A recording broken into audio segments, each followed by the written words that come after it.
Welcome friends, उम्मीद करता हूँ वीकली वीडियो आपने देखा होगा, डेटा को समझकर काम करा होगा तो आज जरूर बचे रहे होंगे। बहुत अच्छे से ट्रैप कर रहे थे। आज का पूरा दिन रिटेल को ट्रैप किया गया है और अभी गेम बाकी है। गेम असल में हुआ नहीं है, वो ट्यूसडे को होगा जैसे मैंने बताया भी है वीकली वीडियो में। फाइनेंशियल सर्विसेज निफ्टी की एक्सपायरी के अंदर में बड़ा खेल होता हुआ नजर आएगा और उसके लिए आप तैयार रहिएगा। डेटा भी जो बना हुआ है वो ऑप्शन चेन का कह रहा है कि नीचे की तरफ जाना चाहती है। मार्केट में एक डिप तो आएगा, इसका मतलब ये है।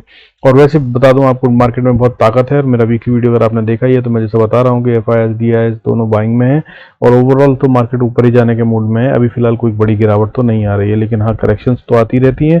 तो अभी फिलहाल जो डेटा बना हुआ है ऑप्शन चेन का वो ये बता रहा है कि मार्केट अभी फिलहाल नीचे जाना चाहती है। तो कल एक्सपायरी है, बड़ा वाला बवाल होता हुआ नजर आएगा। उस बवाल के अंदर में मार्केट अगर ऊपर भी जाना चाहती है तो डेटा जिस तरह से बना हुआ है ये बता रहा है कि दोनों तरफ के मूव आएंगे। आइए समझते हैं डेटा को। Before we start I request to go to the disclaimer, जरा तो वीडियो को पॉज कर पड़े।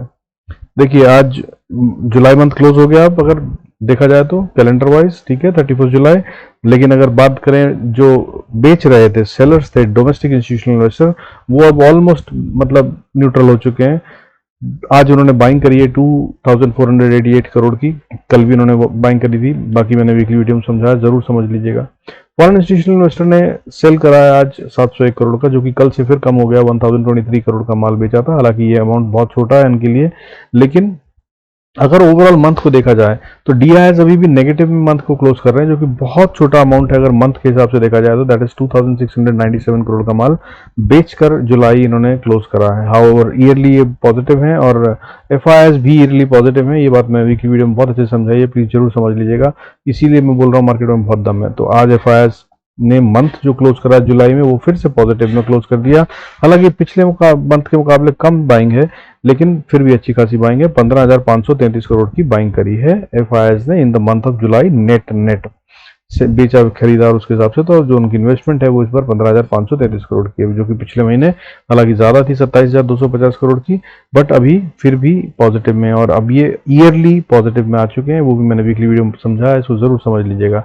आपको थोड़ा कॉन्फिडेंस आएगा। और अगर आप इन्वेस्टर हैं तो फिर भी बोलूंगा निश्चिंत रहिए और थोड़ा मार्केट का इंतजार कीजिए। मार्केट में छोटे मोटे करेक्शन आते रहते हैं और ऊपर जाएंगे, लेकिन कल का दिन जो है वो ये दिखा रहा है कि कल ट्रेडर्स के लिए खासतौर पे दोनों तरफ के मूव करती हुई नजर आ सकती है। अगर इसने नीचे का मूव नहीं दिखाया तो वो ज्यादा खतरनाक होगा और कल दिखाना चाहिए इसको। और आज जो हुआ है उसके मुताबिक मुझे ये दिख रहा है कि मार्केट कल एक बड़ा गिरावट का मूव भी दिखा सकती है। और बड़े का मतलब कोई 1000-2000 पॉइंट या 500 पॉइंट बैंक निफ्टी में नहीं है, बट हाँ खेल बैंक निफ्टी में ही होता नजर आ रहा है, इसका भी ध्यान रखिएगा। बाकी अभी बाकी के डेटा को देखते हैं, समझते हैं। देखिए आज वॉलेटिलिटी इंडेक्स फिर से बढ़ता हुआ नजर आया, जो कि मैंने फिर वीकली वीडियो में समझाया था कि बॉस ये इतना कूल्ड ऑफ है, ये तो रहेगा नहीं, यहाँ पे तो बढ़ेगा ऊपर। और आज 2.66%, 2.66% बढ़कर बंद हुआ 10.41 पे।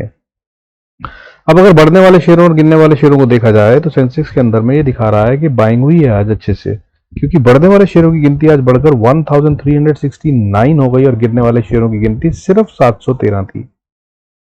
और अच्छा खासा मूव आया। अगर आप निफ्टी की बात करें तो 107 पॉइंट 107 पॉइंट से ज्यादा बढ़कर निफ्टी बंद हुआ है 19,753 पे। और अगर आपको याद हो मैंने वीकली वीडियो में फिर से रेंज दी थी जो उसी के अंदर में है, इसको पार करेगा तभी हम बाय या सेल का सोचेंगे। जो हमारा बड़ी वाली रेंज दी थी वो मैंने निफ्टी के लिए 19,470 से 19,770 दी थी, जिसके बीच में ही है और अभी 750 पे क्लोज हुआ। अगर ये 770 के ऊपर ट्रेड करने लगता है तो तब वो टाइम आएगा जब असल में बड़ा वाला मूव दिखाई देगा, अगर ये अप मूव है तो। हाउएवर नीचे का अगर मूव है तो ये अभी दिखा सकता है, क्योंकि ये बिल्कुल टॉप रेंज पे आ चुका है। और यहाँ से अगर ये 200-250 पॉइंट गिरे तो 470 को छूने की कोशिश करते हुए 300 पॉइंट आराम से शेड कर सकता है और इस तरह से करेक्शन भी पूरी हो जाएगी और ये ऊपर को जाएगा। सो be ready.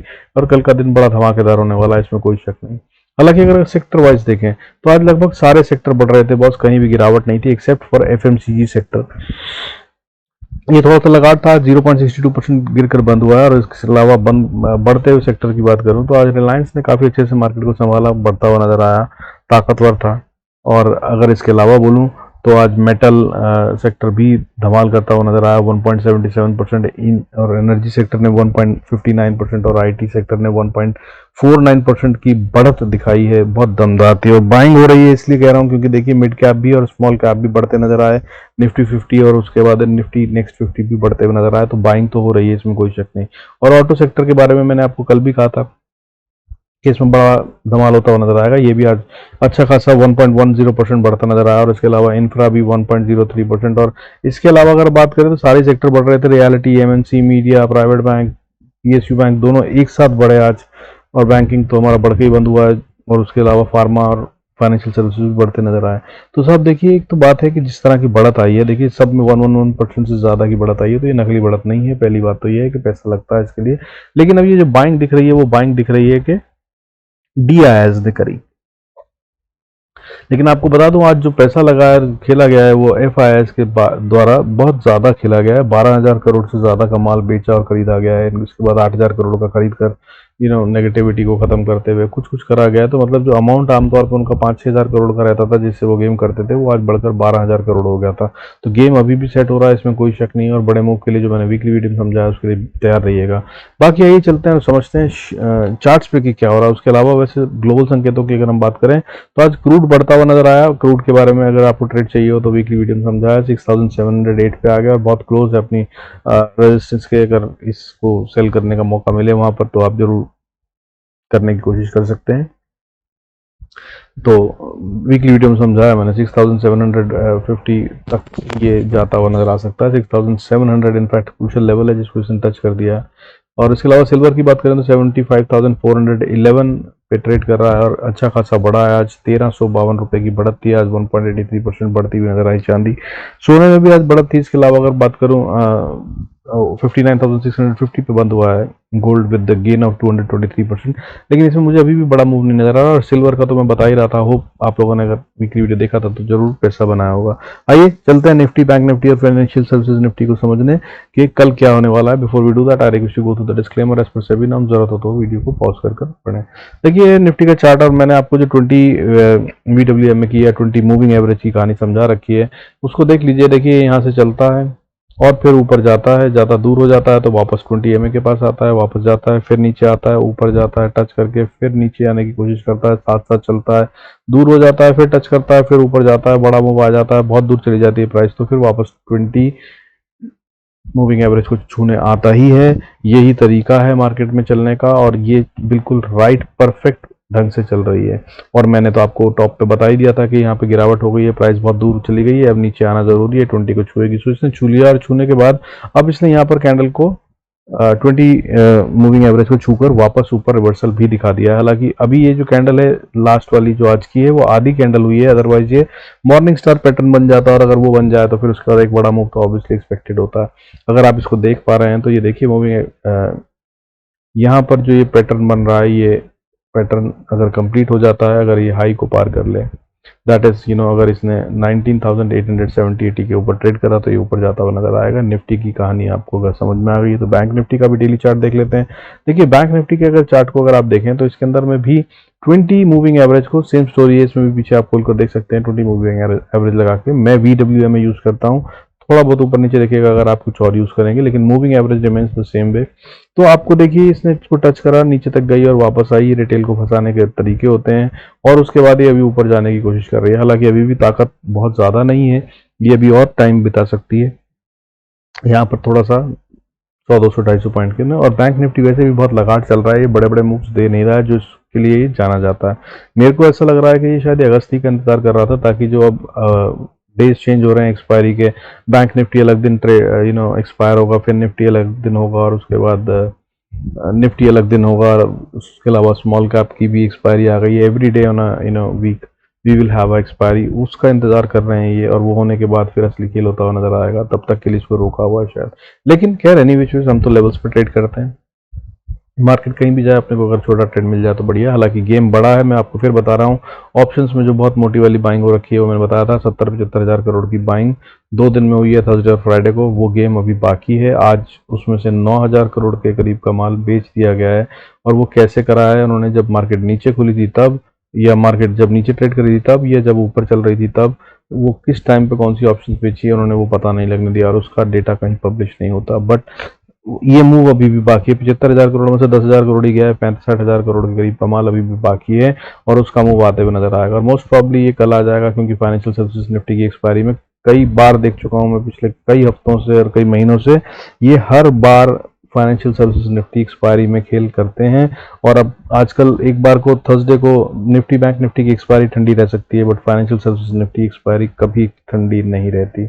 So be prepared for a big move tomorrow. अब मूव के लिए लेवल्स क्या है इंपॉर्टेंट और कहाँ पे हमें ट्रेड करना और कैसे कर सकते हैं, आइए उसको समझ लेते हैं। निफ्टी को पहले समझ लेते हैं। निफ्टी के अंदर मैं जो लेवल्स बता रहा हूँ इनको नोट कर लीजिएगा। देखिए, सबसे पहला काम यह है कि निफ्टी के अंदर में आपको जो ध्यान रखने की जरूरत है, बहुत ही अच्छे से एक छोटा सा लेवल बन रहा है 19,730 या 20 मान लीजिए, उससे लेकर ऊपर में जब तक ये 19,770 को पार ना कर ले तब तक आप इसको ट्रेड ना करें तो ज्यादा बेहतर होगा, खतरनाक हो सकता है। हाउएवर अगर इसने ऊपर की तरफ बात कर लेते हैं, ऊपर में जाते हुए 19,770 से 80 90 का 85 का एरिया पार कर लिया, तब इसको आप बाय करने की कोशिश कर सकते हैं। तब एक अगली छोटी सी रेजिस्टेंस 810 के आसपास, और उसके बाद फिर 850 पे एक और मजबूत रेजिस्टेंस आती हुई नजर आएगी। और कहीं अगर 850 को पार कर ट्रेड करने लगा तब ये एक अच्छा मजबूत साइन होगा। हाउएवर उसको लेवल को रिटेन करना होगा, अदरवाइज यही वो जगह है जहां से रिवर्सल आएगा और एक गिरावट भी आ सकती है। लेकिन अगर 19,850 को पार कर लिया तो फिर उसके बाद अगला लेवल 19,875, और 875 के बाद छोटे छोटे लेवल बता रहा हूं ताकि प्रॉफिट बुक करते रहें, फंसे नहीं, ठीक है। 19,929 और उसके बाद 19,960 और 19,990 तक हम आराम से जाते हुए नजर आ सकते हैं। और ये कल ही हो सकता है, हाँ हो सकता है।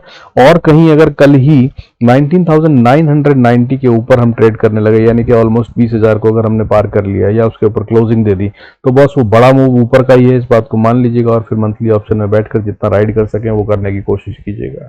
अब बात कर लेते हैं नीचे की। अगर नीचे की हम बात करें तो सबसे पहली सपोर्ट जो है मजबूत वाली, वो 19,720 के आसपास बनती है। अगर इसको तोड़ देगा तो फिर से एक और मजबूत सपोर्ट है 19,680 की, और अगर इसको तोड़ दिया तो फिर 646, और उसके बाद फिर छोटी सपोर्टें हैं, फिर ये नीचे ही जा रहा है 605 पे एक छोटी सपोर्ट, और फिर 576 पे एक मजबूत सपोर्ट आती है। यहां तक निफ्टी कल आता हुआ नजर आ सकता है, और कहीं अगर इसको भी तोड़ दिया तो ये और ज्यादा नीचे जाने की कोशिश भी कर सकता है, एंड तब ये एक चिंता का विषय होगा।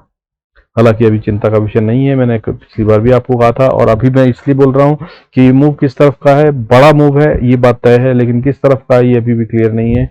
ऑप्शन चेन का डेटा अभी भी ये कह रहा है कि ये नीचे जाने की तैयारी है, लेकिन टेक्निकल्स ये कह रहे हैं कि ये ऊपर जाने की तैयारी है। और जिस तरह का पैसा लग रहा है और जिस तरह की बाइंग हो रही है, उससे हिसाब समझ में आ रहा है कि पैसा लग रहा है मार्केट को ऊपर ले जाने के लिए। लेकिन ये ऐसे कभी भी नहीं लगाया जाता या दिखाया जाता जिससे कि रिटेल उसमें शामिल हो सके। और मेरे को जहां तक समझ में आ रहा है, ज्यादातर रिटेल इस समय सेल के ही मूड में आ गया होगा या अपने पोर्टफोलियो को खाली करता हुआ नजर आ रहा होगा। सो अगर ये ऐसा है, आप भी अगर ऐसा सोच रहे हैं तो बहुत सावधान रहिए। मार्केट इसका मतलब फिर पक्का ऊपर जाने वाली है, ठीक है। मैं बहुत सारे लोगों को नहीं जान कर पूछ सकता कि भैया क्या क्या सोच रहे हो, रिटेल पूरा क्या सोच रहा है, बट मैं एक बात जानता हूं कि रिटेल हमेशा जो सोचता है मेजोरिटी में उससे उल्टा होता है। और यही कारण है 90% the people in retail lose the money and 10% people make the money. So 90% क्या सोच रहा है, मुझे ऐसा लग रहा है कि वो गिरावट के लिए तैयार हो चुका है और उसको डर लग रहा है। बट बाकी खैर बैंक निफ्टी के लेवल्स हैं, अपन तो लेवल से ट्रेड करते हैं। अगर उसको पार करेगा या वहां से रिवर्सल के साइन देगा या ऊपर जाने के साइन देगा ब्रेकआउट के, तो हम बाय करेंगे या सेल करेंगे, नहीं तो अपन तो वेट करते हैं। बाकी टेलीग्राम पे बता दूंगा, कल का दिन इंपॉर्टेंट है। अगर आप सोच रहे हैं कि टेलीग्राम ज्वाइन करें और अभी तक नहीं करा है, तो भाई कल का दिन इज दी बेस्ट डे, आइए ट्रायल कीजिए। हालांकि जरूरी नहीं है कि वहां पे ट्रेड हो, मैं ट्रेड देता नहीं हूं असल में, मैं वहां पे लेवल्स बताता हूं और डायरेक्शन बताता हूं और कहां पे ट्रैपिंग हो रही है वो सब क्लियरली बताता हूं, तो पैसा बचाने की गारंटी पक्का देता हूं। बाकी आपके ट्रेडिंग स्किल पे आप मेरे लेवल्स को कैसे यूज कर सकते हैं और कितना पैसा बना सकते हैं।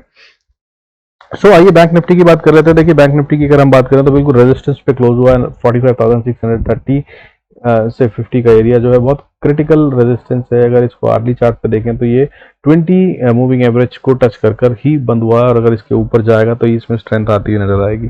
डेली चार्ट पे ये ऊपर है, इसमें कोई शक नहीं है। तो अभी भी गिरने के सीन बहुत बड़े नहीं है, बट जो करेक्शंस आती हैं उसके तहत में ये भी नीचे की तरफ जाता हुआ नजर आ सकता है। और लेवल्स रिवायत के अनुसार ऊपर की बताता हूं पहले। सो देख लीजिए, ऊपर की तरफ में अगर ये जाता है तो 45,670-80 का एरिया अगर इसको पार कर ले तो फिर ये अगली एक छोटी सी रेजिस्टेंस फेस करेगा, वो है 45,870 की। और उसके बाद एक बहुत मजबूत स्टिफ स्ट्रॉन्ग रेजिस्टेंस आती है 45,950-60 के एरिया पे। इसको पार करना निफ्टी के लिए, बैंक के लिए आसान नहीं होगा। निफ्टी बैंक को पार करना, स्पॉट की बात कर रहे हैं, मुश्किल होगा कल। नजर रखिएगा इस पे। और अगर इसको पार करके फिर 46,000 फिर से साइकोलॉजिकल रेजिस्टेंस का काम करती है, सो उस पर भी ध्यान रखिएगा। और अगर उसको भी पार कर ऊपर आ जाए और 46,100 के पार ट्रेड करने लगे, तब बॉस ये बिंदास बढ़िया से 200-250 पॉइंट का और मूव देगी बैंक निफ्टी, और वो फिर हमें 46,337 के stiff and strong resistance level पे ले जाएगा। 2 बार टक्कर मार चुके हैं और उसको नहीं तोड़ पाए हैं, लेकिन अगर इस बार गए तो ये थर्ड अटेम्प्ट होगा। और third attempt is known to be one of the most successful attempts. पहले अटेम्प्ट में 80% चांसेस होते हैं कि ब्रेकआउट फेल हो जाएगा, सेकंड अटेम्प्ट में चांसेस होते हैं कि 50-50 सा बन जाता है, और थर्ड अटेम्प्ट में पॉसिबिलिटी ऑफ ब्रेकआउट बन जाती है 60-70% से कहीं ज़्यादा। और इसी तरह जितना आगे बढ़ता जाएगा उतना ज़्यादा प्रोबेबिलिटी होती है। सो रूल्स के हिसाब से अगर अब ये वहाँ तक जाता है, हालांकि बहुत दूर है, अगर बात करें तो ऑलमोस्ट 1000 पॉइंट की हम बात कर रहे हैं, कल होता हुआ नजर आएगा, ऐसा कहना बहुत मुश्किल है। बट जिस दिन भी ये हो उस दिन भाई बढ़िया सा गेम राइड करने की कोशिश करिएगा, खास तौर पर अगर क्लोजिंग हो जाए इसके ऊपर। तो आइए अब नीचे की बात कर लेते हैं। देखिए अगर नीचे आता है तो सबसे पहले छोटी सी सपोर्ट, पहले तो 45,550 से लेकर 500, ये एरिया टूटेगा नहीं आसानी से, ये साइकोलॉजिकल सपोर्ट का भी काम करती है और बहुत मुश्किल होता है।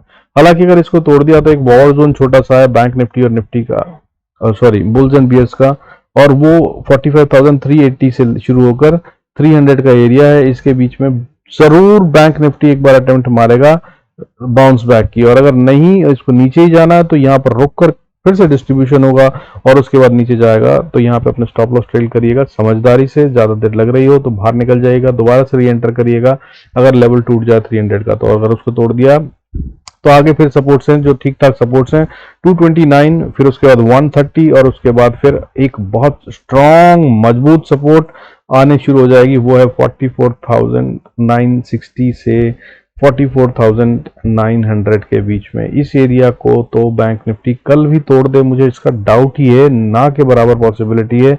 यहाँ पर अगर आ जाए तो एक बाय का ट्रेड तो मैं जरूर ट्राई करने की कोशिश करूंगा, ताकि छोटे से स्टॉप लॉस के साथ, ताकि अगर यहाँ से वापस रिवर्सल आया तो बहुत बढ़िया से पैसा देगा और मैं मंथली ऑप्शन को खरीदने की कोशिश करूंगा इसमें। हालांकि इसको भी तोड़ दिया तो फिर 44,719 और 650 तक के लेवल्स खुल जाएंगे, और 44,500 तक के लेवल्स खुल सकते हैं। और falls are always sharper steeper faster, so इसलिए बड़े लेवल बताता हूँ, नोट करके रखिएगा। बाकी फिर निफ्टी पे भी एक नजर मार लेते हैं, कल एक्सपायरी है, क्या खेल करती है देख लीजिए। स्पॉट के चार्ट दिखा रहा हूँ, याद रखिएगा, फ्यूचर से मिक्स मत कीजिएगा। अब फिर निफ्टी सर्विसेज की अगर हम बात करें तो देखिए फिर निफ्टी सर्विसेज जो है ये थोड़ा सा ढीला चल रहा है। ढीला क्यों चल रहा है? क्योंकि इसने सबसे पहले जो है ऑल टाइम हाई मारा था, उसके बाद से बार बार ये नीचे आकर ऊपर जा रहा है। हालांकि इसने अभी जो हायर लोस और हायर हाइस का पैटर्न बनाया था उसको ये छोड़ता हुआ नजर आ रहा है। अगर आप समझते हैं पैटर्न्स को तो जरूर कोशिश कीजिएगा देखने की। देखिए मैं आपको दिखाने की कोशिश करता हूँ। इसने यहाँ पर लो मारा पहला, फिर उसके बाद इसने ऊपर हायर लो मारा, फिर उसके बाद और हायर लो मारा, फिर उसके बाद ये हायर हायर हायर करते हुए ऊपर की तरफ चलता रहा। और अगर ये बात करूं तो यहाँ से इसने हायर हाइज मारने शुरू कर दिए थे, हायर हाई और फिर हायर हाई, ठीक है। लेकिन उसके बाद इसने ये एक बड़ी सी गिरावट दिखाई और इसके बाद ये नीचे की तरफ आ गया और इसने पिछले पूरे के पूरे बढ़त को इनगल्फ कर दिया। और उसके दौरान में अगर आप गौर से देखें तो आपको इसमें एम पैटर्न भी बनता हुआ नजर आएगा, जो कि इसने कंफर्म कर दिया। और उसके हिसाब से भी जो बढ़त आनी चाहिए थी या गिरावट आनी चाहिए थी, जो टारगेट निकलता है, इसने ऑलमोस्ट इसको अचीव कर लिया है। तो अब ये उसके बाद क्या ये वापस रिवर्सल दे रहा है या ये सिंपल इतनी बड़ी गिरावट के बाद रिट्रेसमेंट है और ये अब नीचे लोअर लोस का स्ट्रक्चर बनाएगा, ये एक क्वेश्चन की बात है। तो इस पर नजर रखिएगा। हालांकि कल का दिन जो है वो ऑप्शन चेन के डेटा के हिसाब से ये नीचे की तरफ जाता नजर आ रहा है, तो इसका मतलब ये है कि पहला हाफ जो है वो नेगेटिव रह सकता है और उसके बाद सेकंड हाफ में अगर बढ़त आती है तो वो ज्यादा रिलायबल होगी, तब बाय करने की कोशिश कीजिएगा। और अगर इसके लेवल्स की बात करूं तो देखिए सबसे पहली रेजिस्टेंस तो सबसे पहले इसको फेस करनी है ऊपर जाने के लिए 20,370 की। इसको पार कर लेगा 70 से 80 के एरिया को तो ये और ऊपर जाने की कोशिश कर सकता है। और तब उसके बाद इसको रेजिस्टेंस जो फेस करनी होगी वो अप्रोक्सीमेटली 20,490 तक जाने के बाद रुकेगा। अगर मतलब 60 से 90 का एरिया है, 20,460 से 90 का एरिया जहां पर ये अटकने की कोशिश कर सकता है। और अगर इसको भी पार कर गया तो अगला लेवल फिर 20,563 होगा और 563 को भी पार कर गया, ये भी बड़े बड़े मूव्स के लिए जाना जाता है। आजकल बैंक निफ्टी में जो होता था वो बैंक निफ्टी में ना होकर फिर निफ्टी में हो रहा है। सो तैयार रहिएगा इसके लिए भी। तब अगला लेवल जो होगा 20,630 से 50 का या 60 का 70 का एरिया होगा, यहाँ तक ये आराम से जा सकता है कल अगर ये ऊपर सेकंड हाफ में जाता है। फर्स्ट हाफ में अगर ऐसा कुछ होता है जो कि ये थोड़ी ऊपर की बढ़त दिखाता है तो बहुत हाई प्रोबेबिलिटी है कि वापस नीचे की करेक्शन दिखाए और फिर उसके बाद ये ऊपर ऐसे जाए, और वो भी एक अच्छा मूव होगा। अगर ऐसा होता है तब फिर ये बढ़िया से आने वाले दिनों में बड़ा मूव दिखाता हुआ नजर आएगा। अब नीचे की बात कर लेते हैं सपोर्ट की। देखिए 20,220 एक बहुत स्ट्रांग सपोर्ट है। हालांकि अगर आपको सेल करना हो तो सबसे पहला लेवल जो आपको देखने की जरूरत है वो 20,300 का है। 327 पे है, 30 पॉइंट नीचे अगर तोड़ दे तो फिर इसको सोचिएगा सेल करने के लिए। और इसकी एक और ट्रिक बताता हूं आपको, 20,290-80 पे ये अक्सर अटकता है, ठीक है। जनरली जैसे सपोर्ट और रेजिस्टेंस बाकी जगहों पे राउंड ऑफ में होती है, इसकी 80-90 पे बनती है, वहां पर आकर ये बाउंस करता है। तो समझदारी से वहां पर सेल करने की कोशिश कीजिएगा। और अगर वहां से टूट कर नीचे की तरफ आए तो अगली सपोर्ट 20,200, और अगर इसको तोड़ दिया तो फिर उसके बाद 20,100 से 20,090-95 का एरिया है जहां पर आके सपोर्ट लेता हुआ नजर आ सकता है। और उसके बाद साइकोलॉजिकल सपोर्ट बनती है वो 20,000 पे बनती है, और उसके बाद 19,937 तक के लेवल्स खुल सकते हैं। हालांकि 19,930 से 50 का एरिया जो है यहाँ पर बहुत हाई पॉसिबिलिटी है कि ये वापस बाउंस बैक के अटेम्प्ट मारेगा। तो अगर पहले हाफ में ये गिरावट दिखाता हुआ नजर आए, मान लीजिए यहाँ से यहाँ तक आ जाता है और फिर उसके बाद अगर ये ऊपर जाना चाहे तो बॉस इसके अंदर भी मंथली ऑप्शन खरीदकर बढ़िया से राइड करने की कोशिश कीजिएगा, क्योंकि ये वो लेवल है जहां से ये जरूर ऊपर अच्छा वाला बड़ा मूव भी दे सकता है। और लंबे समय के लिए अगर आप रखें जिसमें डेल्टा ना जा रहा हो, टाइम वैल्यू ना हिट हो रही हो, तो ये एक बहुत बड़ा प्रॉफिट देती हुई नजर आ सकती है। यानी कि मैं ये कह रहा हूं कि नीचे की तरफ में अगर ये आया और 20,000 के पास आकर या 19,980 फीट के पास आकर बाउंस करता है तो ये वापस ऊपर 600 पॉइंट का मूव देता हुआ नजर आ सकता है। So try and use these levels and do good trades, be profitable and subscribe करते रहिए, दोस्त शेयर करते रहिए। बहुत ज़्यादा मेहनत लगती है इस वीडियो को बनाने में, और सच में मैं बहुत ज़्यादा मूड में नहीं हूँ इसको और ज़्यादा स्ट्रेच करने के लिए। मेरे को बहुत अपने आप को पुश करना पड़ता है टू शेयर दीज एनालिसिस। बाकी इसके फ़ायदे तो आपको हो ही रहे हैं जैसा कि कई लोगों ने बताया। Thank you so much for all those people who have started putting in comments, और लाइक करना भी शुरू कर दिया है। कई लोगों ने नया सब्सक्राइब करा है। I sincerely thank you all and God bless you all. God bless us all. This I conclude this video. Don't forget to share, like and subscribe. See you next video.